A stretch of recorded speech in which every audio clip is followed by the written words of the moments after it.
Alright, thanks for checking out this video.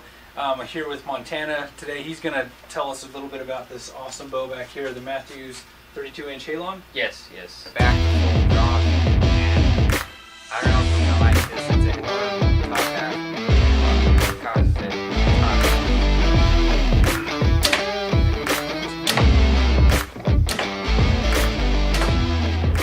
I've been wanting to upgrade bows for almost a year now.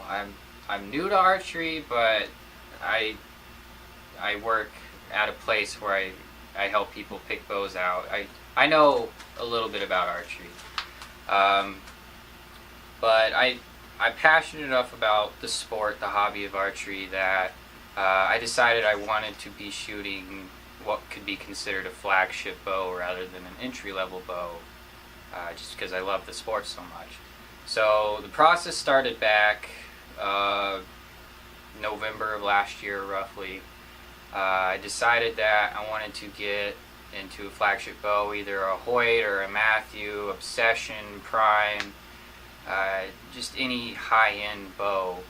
So originally I thought I was going to get a Hoyt, because Hoyts are probably the most popular flagship bow on the market. They're known for just how smooth shooting their bows are, just the build of them, hand shock, this and that. There's a lot of features about Hoyts that make them the flagship bow that runs the market.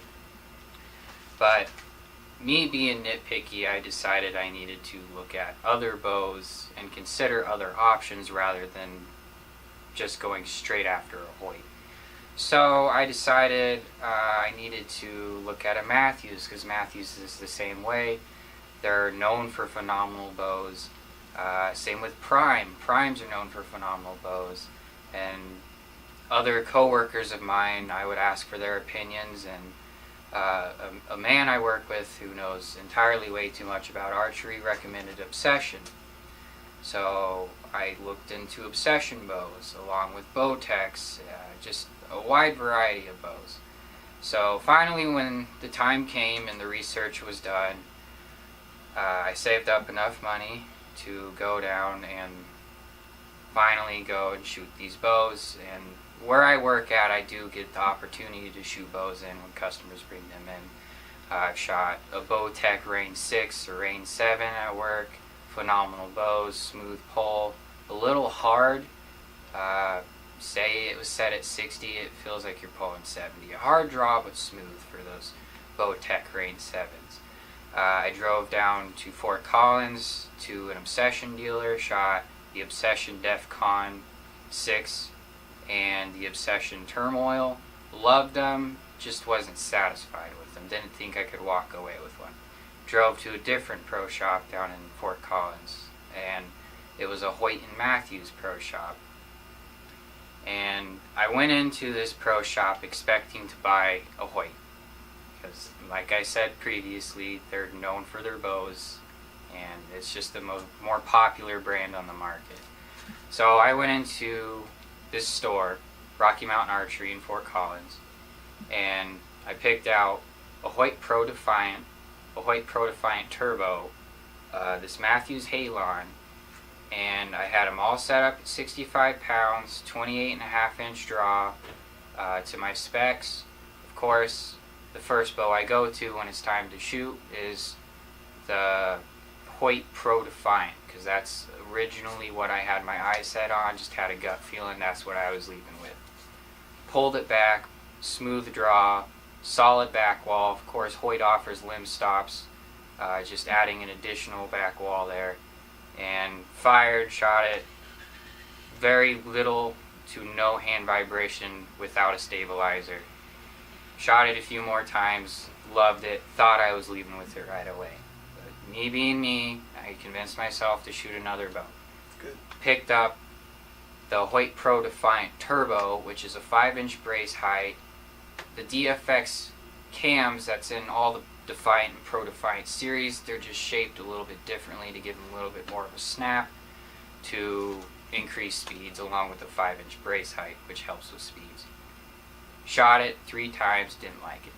I didn't like how hard the draw was. It wasn't very forgiving because of the short brace height. And once you got it back to full draw, if you relax just the slightest bit, it'd come forward on you because it's made. It's a speed bow. That's what it's made to do. So I put that one back pretty fast.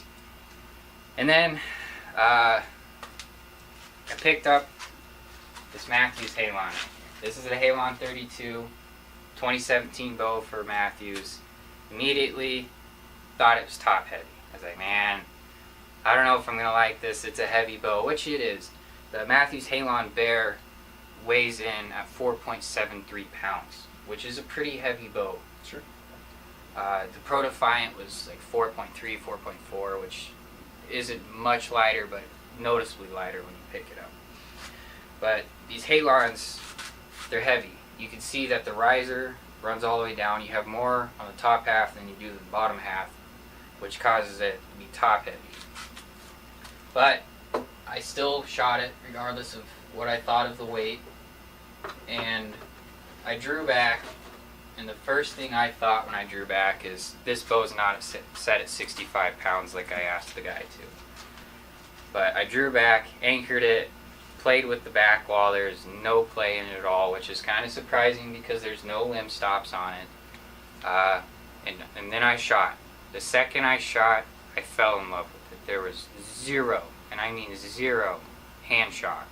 The bow naturally rocked forward, which is why Mathews designs their risers this way, because the top half weight of the riser is going to cause the bow to rock forward.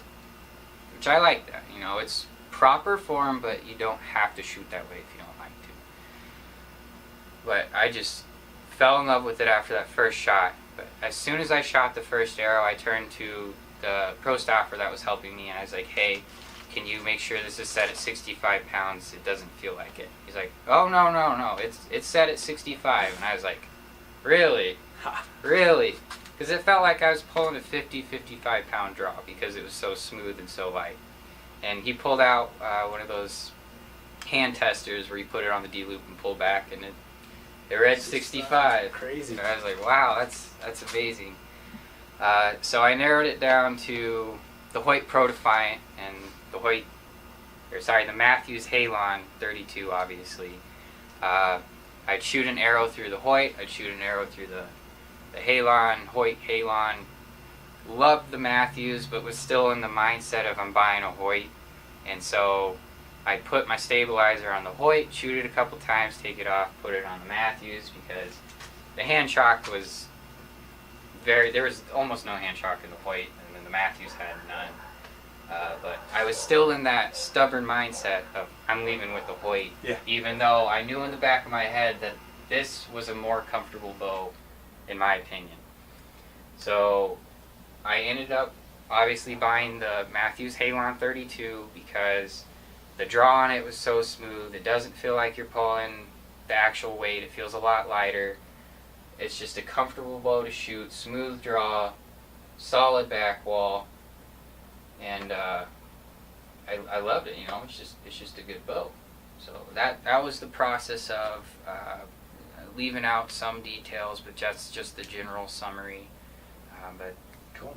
I love the bow. I've had it for about a week now, and the only complaint I have is it's a little heavy, but that's something you can get used to. Yep. We should shoot it and see what it feels like. Yeah, for sure. Cool.